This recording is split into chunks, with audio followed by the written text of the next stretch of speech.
Halo teman-teman, bantu channel ini untuk berkembang ya. Klik tombol subscribe dan jangan lupa untuk like and share video ini. Terima kasih dan salam mendengarkan.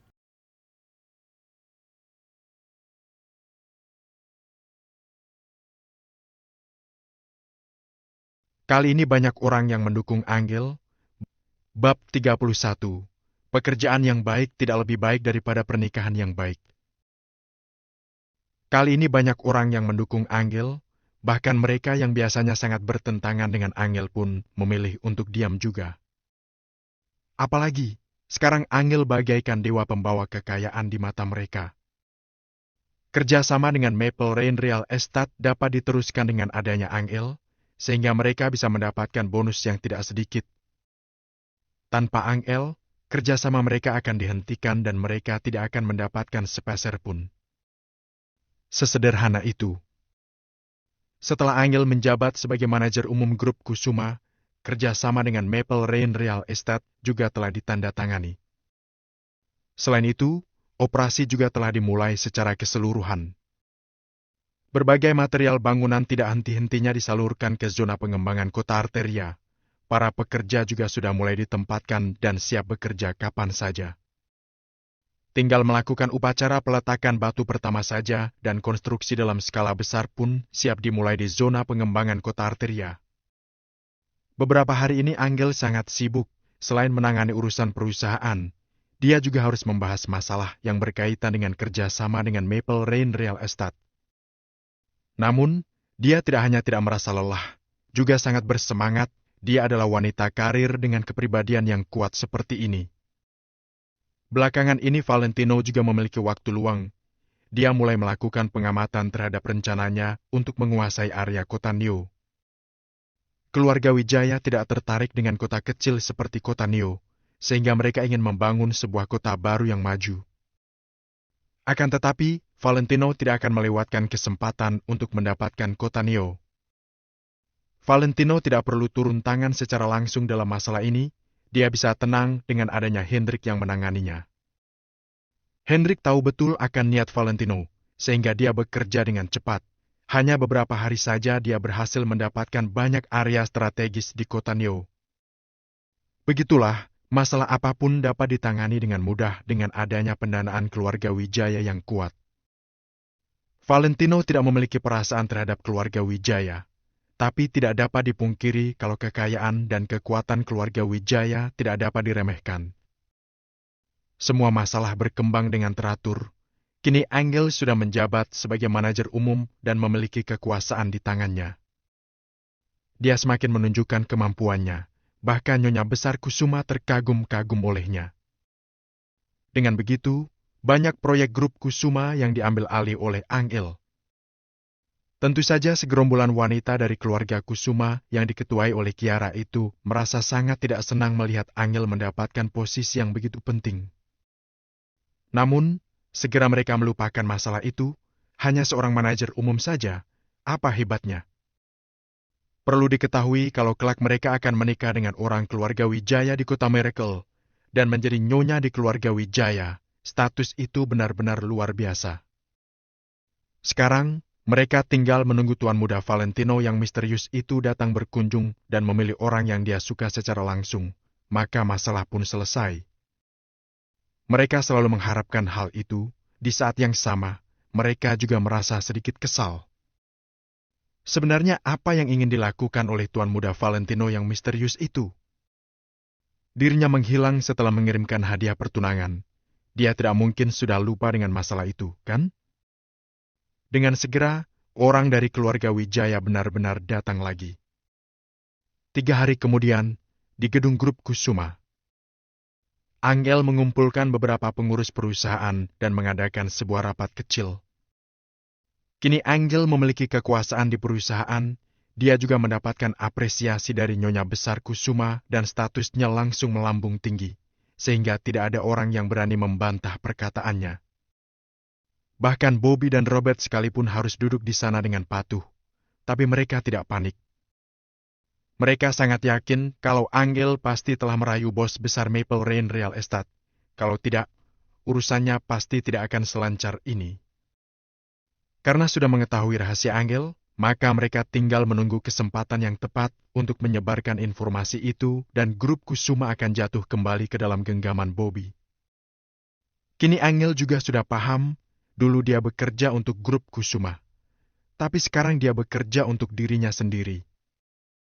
Karena orang-orang keluarga Kusuma ini merendahkan keluarganya dan merasa keluarganya telah mempermalukan keluarga Kusuma, maka Angel akan memperlihatkan kepada mereka apakah dirinya memiliki kemampuan atau tidak. Angel berpikir dalam hatinya, selama dirinya cukup kuat, maka status orang-orang keluarganya juga akan terangkat, termasuk Valentino. Pada saat itu, orang lain harus berpikir 2 kali kalau ingin mencemooh Valentino. Hari ini Angel mengenakan baju kerja warna hitam yang membuat sosoknya terlihat semakin sempurna. Pakaian hitamnya juga memancarkan aura yang kuat. Di dalamnya terdapat sehelai kemeja putih, dia menegakkan tubuhnya seolah-olah kancing bajunya akan terlepas kapan saja. Rok kerja warna hitam membalut kakinya yang ramping, bagian lututnya hingga ke bawah terpampang jelas. Kulitnya sangat putih dan kakinya juga sangat proporsional, sehingga dia tetap terkesan sangat menggoda walaupun tidak mengenakan stoking. Maple Rain Real Estate akan melakukan upacara peletakan batu pertama dan mulai beroperasi pada tanggal 2 bulan depan. Oleh sebab itu, kita di sini juga harus bersiap-siap. Angel melihat orang-orang sudah hampir lengkap. Dia pun langsung membeberkan inti dari rapat ini. Setelah beberapa hari berlalu, semua orang juga sudah terbiasa dengan cara kerja Angel yang tangkas dan tegas. Jadi tidak ada orang yang merasa tidak nyaman. Dulu, Angel bisa membiarkan orang lain tidak mengindahkan perkataannya, tapi sekarang tidak bisa begitu lagi. Tanggal 2 bulan depan. Ini sudah mau akhir bulan, hitung-hitung hanya tersisa waktu kurang dari 5 hari. Kurang dari 5 hari, apa yang perlu kita persiapkan? Orang-orang di bawah podium itu saling berdiskusi. Angel menggeleng-gelengkan kepalanya di atas podium. Terlalu sulit untuk mengharapkan orang-orang ini akan memberikan pendapat yang bagus. Sukses berkat keluarga. Gagal juga gara-gara keluarga. Inilah kekurangan bisnis keluarga. Bisnis keluarga yang dibangun sedikit demi sedikit oleh generasi yang lebih tua dengan susah payah. Sementara generasi yang lebih muda menempati posisi tanpa usaha. Tidak banyak orang yang benar-benar memiliki kemampuan. Kalau begini terus, perusahaan akan mengalami penurunan. Angel menggeleng-gelengkan kepala. Dia mengeluarkan catatan rencana yang telah dibuatnya semalam itu, dan mulai memberikan penjelasan. Semua orang pun tiada hentinya menganggukkan kepala. Robert yang berada di bawah podium itu tidak mendengarnya sama sekali. Kebencian sesekali melintas dalam matanya. Posisi manajer umum yang ditempati oleh Angel saat ini seharusnya adalah milik Robert, kini malah diambil oleh Angel, sehingga membuat Robert tidak dapat menerimanya. Oleh sebab itu, walaupun Bobby menyuruhnya untuk bersabar dulu, dia tetap tidak dapat menahan kebenciannya. Selesai, kurang lebih begitulah rencananya. Kalau kalian merasa ada bagian yang tidak cocok, silakan sampaikan. Angel menutup buku catatan rencananya. Orang-orang di bawah podium tidak bersuara, terutama generasi kedua dari keluarga Kusuma itu. Mereka bisa hidup berfoya-foya, tapi mereka sama sekali tidak tahu menahu tentang pengelolaan bisnis seperti ini. Lihatlah Angel. Dia bisa menangani masalah apapun di hadapan orang-orang. Angel selaku manajer umum yang sangat mahir. Robert mengambil kesempatan untuk mengatakan itu dengan kesan yang aneh. Awalnya Kiara sedang bercermin sambil mengoleskan bedak, dia langsung menutup cerminnya usai mendengarnya. Hehe, sehebat apapun seorang wanita, apa gunanya? Bukankah nantinya juga akan dinikahkan dengan orang? Pekerjaan yang baik tidak lebih baik daripada pernikahan yang baik. Diam! Bentak ayahnya Kiara. Kemampuan Angel memang luar biasa. Kalian harus belajar dengannya. Ayah, bisakah ayah tidak menyesatkan orang lain? Kiara tertawa sinis. Belajar apa dengannya? Belajar dengannya untuk menikah dengan suami yang tidak berguna? Menurutku, itu adalah kegagalan terbesar bagi seorang wanita. Kiara, jaga mulutmu, kata Angel menatap Dian dengan tajam sambil menepuk meja dengan tiba-tiba. Angel yang dulu bisa bersabar, tapi sekarang sudah berbeda. Sekarang dia adalah manajer umum perusahaan ini. Dia sama sekali tidak perlu menahan emosinya lagi. Itu adalah kenyataan, tapi bagaimanapun juga, kamu memang memiliki kemampuan. Berbeda dengan diriku, aku tinggal menunggu Tuan Muda Wijaya datang berkunjung dan aku pun akan menjadi nyonya di keluarga Wijaya. Tidak bisa dibandingkan. Raut wajah Kiara tampak lucu. Sekali lagi dia mengeluarkan cerminnya dan mulai merias diri. Dia menatap dirinya yang semakin cantik dalam cermin itu.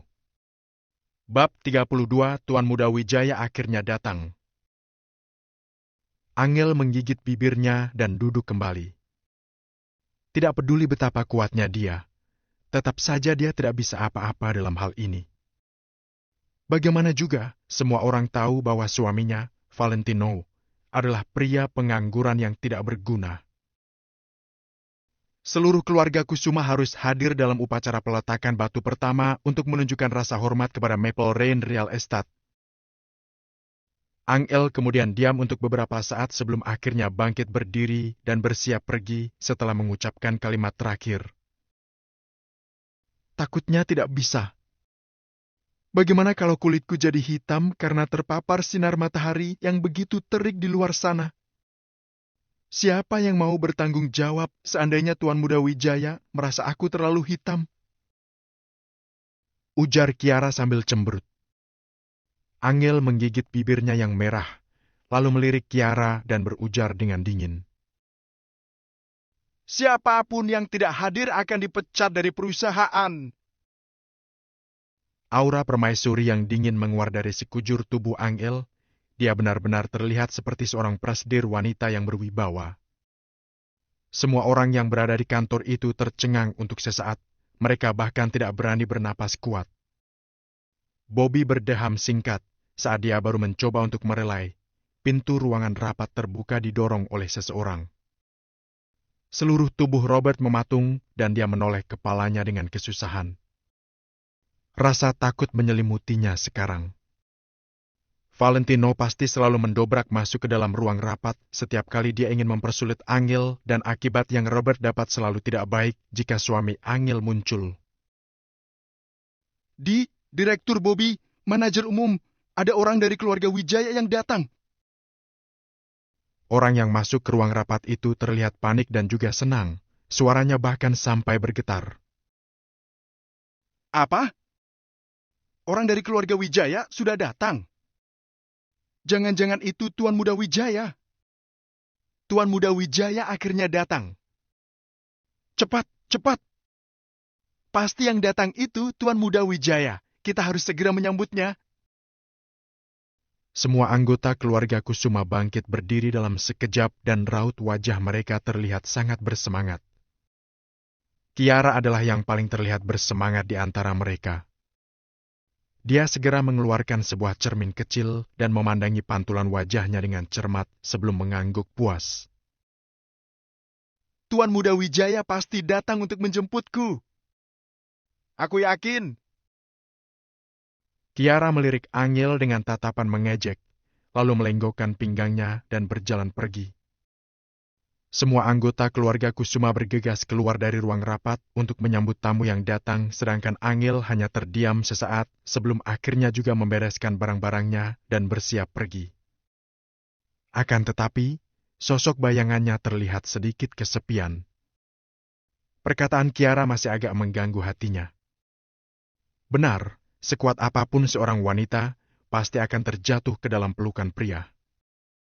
Kalau boleh, wanita mana yang bersedia berurusan dengan rubah tua di pusat perbelanjaan? Ha! Sebuah helaan napas terdengar dari Angel yang satu-satunya masih tersisa dalam ruangan itu. Di lantai bawah, Bobby berdiri di hadapan semua anggota keluarga Kusuma dengan raut wajah yang terlihat secerah musim semi untuk menyambut tamu dari keluarga Wijaya. Pria paruh baya yang mengantarkan mas kawin senilai puluhan miliar itu datang kembali, diikuti oleh 10 pria bertubuh tegap di belakangnya. Semua anggota keluarga Kusuma menatap pria paruh baya itu dengan senang, sedangkan Kiara dan beberapa putri lainnya menatap bagian belakang dengan tatapan penuh harap. Mereka tahu orang yang berkuasa selalu muncul di paling akhir, jadi Tuan Muda Wijaya pasti berada di belakang. Bobby melangkah maju dan menyapa dengan wajah penuh senyuman. "Tuan, Anda?" "Margaku Wijaya," jawab pria paruh baya itu datar. "Halo, Tuan Wijaya. Mohon maaf, apakah kedatangan Anda kali ini untuk membahas pernikahan di antara keluarga kita?" "Maaf, di mana Tuan Muda Wijaya?" tanya Bobby sambil mengangguk berulang kali. "Tuan Muda sangat sibuk, jadi biar kami saja yang mengurus masalah sepele seperti ini," ujar pria paruh baya itu. Dia tetap berdiri diam di tempatnya dan terlihat sama sekali tidak bermaksud untuk duduk. "Masalah sepele," ujar Bobby agak tercengang. Masalah pernikahan ini adalah sesuatu yang besar. Bagaimana bisa dibilang masalah sepele? Sementara itu, Kiara dan para putri lainnya merasa kecewa karena Tuan Muda Wijaya ternyata tidak datang. Tepat pada saat itu, Angel pun berjalan keluar dari dalam lift. Dia melirik ke arah orang-orang itu berkumpul dan menghela napas melihat kehebatan keluarga Wijaya, lalu bersiap untuk meninggalkan perusahaan. "Ya ampun, Kak Angel, jangan pergi dulu. Ayo kita menonton bersama." Sorot pandang Kiara nampak cerah dan dia menarik Angel ke depan. "Aku mau pulang duluan. Aku masih ada urusan," jawab Angel, alisnya yang indah sedikit mengernyit. "Kamu tidak mungkin merasa cemburu dengan adik-adikmu, kan? Ada hal baik di keluarga Kusuma begini. Mana boleh kamu tidak hadir?" tanya Kiara dengan nada yang menyeratkan sesuatu. Angel pun terdiam dan pada akhirnya dengan terpaksa tetap berada di situ. "Tuan Wijaya, seperti apa persiapan yang sudah keluarga Wijaya atur? Apa yang perlu kami lakukan? Tanggal pernikahan dan yang lainnya semua diserahkan kepada keluarga Wijaya, kami akan menyanggupi semuanya," ujar Bobby dengan gembira. Dia memang tidak memiliki putri, tapi semua anggota keluarga Kusuma akan hidup dengan makmur selama bisa menjadi besan keluarga Wijaya. Para anggota keluarga Kusuma pasti akan diperlakukan seperti keluarga kerajaan selama salah satu putri keluarga mereka bisa masuk ke keluarga Wijaya dari kota Miracle. "Apakah mas kawin 19,9 miliar rupiah itu sudah digunakan?" tanya pria paruh baya bermarga Wijaya itu dengan nada retoris. "Semua masih ada dan lengkap," jawab Bobby sambil buru-buru mengangguk. "Bagus sekali." Pria paruh baya itu tersenyum. "Kalau begitu, tolong Direktur Bobby keluarkan semuanya. Kami akan membawa uangnya pergi." Semua orang yang hadir di situ sontak terdiam begitu mendengarnya. Apa-apaan ini? Jangan-jangan keluarga Wijaya dari kota Miracle ini menyesal sehingga meminta mas kawinnya dikembalikan? Memangnya hal seperti ini bisa dianggap sebagai mainan anak-anak? Bilang menyesal bisa langsung menyesal. "Tuan Wijaya, sebenarnya ada apa ini? Kenapa meminta kembali mas kawin yang sudah kalian berikan?" Bobby sebenarnya ingin bilang, bisa-bisanya keluarga Wijaya bersikap seperti ini. Kalian sedang mempermalukan keluarga Kusuma, ya? Namun, Bobby tidak mungkin berani berujar begitu saat memikirkan kehebatan keluarga Wijaya dari kota Miracle itu. Pria paruh baya bermarga Wijaya itu tersenyum datar. "Bukankah waktu itu aku sudah mengatakan bahwa mas kawin itu sebenarnya adalah utang yang dibayarkan oleh tuan muda dari keluargaku? Bayar utang, walaupun itu adalah utang yang dibayarkan, mana bisa ditarik kembali seperti ini? Tolong beritahu aku, Tuan Wijaya, pasti ada kesalahpahaman di sini, bukan? Kurasa Anda perlu menjelaskannya, jangan sampai membuat Tuan Muda Wijaya marah. Jantung Bobby terasa berhenti berdetak sesaat karena sebuah kemungkinan melintas di benaknya. Jangan-jangan putri keluarga Kusuma yang ditaksir oleh Tuan Muda Wijaya itu melakukan sesuatu yang membuatnya tidak bahagia, sehingga mereka bersikap seperti ini. Para putri dari keluarga Kusuma juga menjadi panik di saat yang bersamaan. Mereka semua sibuk mengingat-ingat apa yang telah mereka lakukan selama 2 hari ini. Akan tetapi, mereka tidak melakukan apa-apa setelah mengingat baik-baik. Mereka semua bersikap sangat patuh selama beberapa hari ini. Terutama Kiara. Dia dulunya memiliki kehidupan pribadi yang rusak.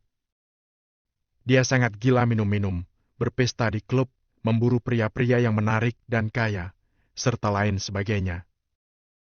Namun, dia sudah menahan diri selama beberapa hari ini semenjak mendapatkan mas kawin dari keluarga Wijaya. Dia menjadi gadis rumahan yang patuh dan sama sekali tidak keluar rumah karena takut memberikan kesan buruk bagi Tuan Muda Wijaya. Mereka awalnya berharap bisa menikah dan masuk ke keluarga Wijaya yang kaya raya itu, tapi keluarga Wijaya ternyata malah meminta mas kawin mereka kembali. Mana mungkin para putri dari keluarga Kusuma tidak panik? Tuan Muda keluarga kami mengatakan bahwa dia sendiri yang akan datang dan membayarkan utangnya. Aku hanya orang yang diberikan tugas ini, jadi tolong Direktur Bobby kembalikan mas kawinnya. Untuk giok singa putih itu adalah hadiah dari Tuan Muda kami. Si pria paruh baya bermarga Wijaya menjelaskan kepada Bobby dan semua orang yang hadir sesuai dengan perintah yang dia dapatkan. Datang sendiri untuk membayarkan utangnya, aku mengerti. Ujar Bobby yang segera paham meski awalnya termangu untuk sesaat. Tuan Muda Wijaya ingin memberikan mas kawin senilai 19,9 miliar rupiah itu secara langsung kepada gadis yang disukainya, bukan? Bobby pun sontak menghela napas lega begitu melihat si pria paruh baya mengangguk dengan penuh maksud. Dia kemudian buru-buru bertanya lagi. Maaf, Tuan Wijaya, aku ingin bertanya lagi. Gadis yang menarik perhatian Tuan Muda Wijaya adalah putri dari keluarga Kusuma, bukan? Kiara dan semua putri keluarga Kusuma lainnya memasang telinga mereka baik-baik untuk mendengarkan karena pertanyaan inilah yang mereka juga sebenarnya ingin tanyakan.